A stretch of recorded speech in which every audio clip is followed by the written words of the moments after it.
ધોરાજીના છાડ વાવદર ગામની ખાનગી માધ્યમિક શાળા વિવાદમાં આવી છે। જે કાલરિયા શાળા બોગસ હોવાનો સ્થાનિકોનો આક્ષેપ છે। વિદ્યાર્થીઓના નામ પરંતુ શાળામાં વિદ્યાર્થી અભ્યાસ માટે ન આવતા હોવાનો આરોપ છે। કાગળ પર ચાલતી શાળા 10 વર્ષથી બંધ હાલતમાં હોવાનો દાવો છે।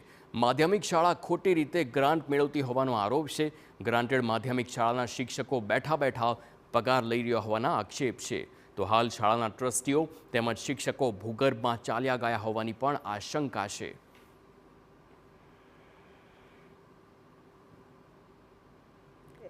10 થી 15 અમારા ગામના બાળકો બધા બહાર ભણવા અમારે મોકલવા પડે છે। અહીંયા સ્કૂલ બંધ જ છે।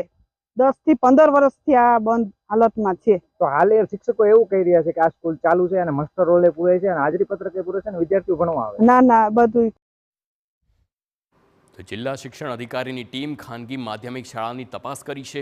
તપાસમાં વિદ્યાર્થીઓ અને શાળાનો સ્ટાફ અનિયમિત હોવાનું સામે આવ્યું છે। વિદ્યાર્થીઓ અને શિક્ષકોની અનિયમિતતા અંગે ચાલી રહી છે વધુ તપાસ।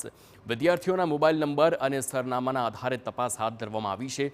તો અગાઉ સ્થળ તપાસમાં થઈ ત્યારે બાળકો નિયમિત હોવાનું સામે આવ્યું હતું અને સમગ્ર મામલે જિલ્લા શિક્ષણ અધિકારીએ પણ નિવેદન આપ્યું છે। જે કાલરિયા ટ્રસ્ટ સંચાલિત ગ્રાન્ટેડ શાળા છે તેને બોગસ કહી શકાય નહીં, આ નિવેદન પણ સામે આવ્યું।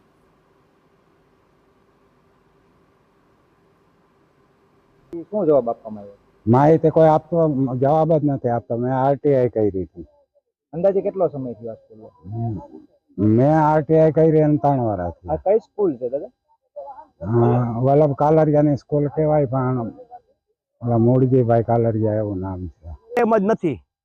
આયા છોકરા છે ને ભણતા બધા નપાત્યા, છોકરા આવતા બંધ થઈ ગયા। અંદાજે કેટલા વર્ષથી બંધ થયા? એટલે અંદાજ તો 8 ની ખબર છે, પણ એને પેલા કદાચ બંધ થયું આપણે એમ કે ચાલુ હોય છે। એક વાર કદાચ 20 ટપી ગયું 9 થઈ ગઈ ખબર ન હોય એમ। તો હાલ છે અંદર શિક્ષકો એવું કહી રહ્યા છે કે ચાલુ છે। એટલે ભાઈ કોઈ શિક્ષક છે નહીં, બધું ઘરનો સ્ટાફ છે આમાં। નથી, શાળાને મંજૂરી મળેલી છે।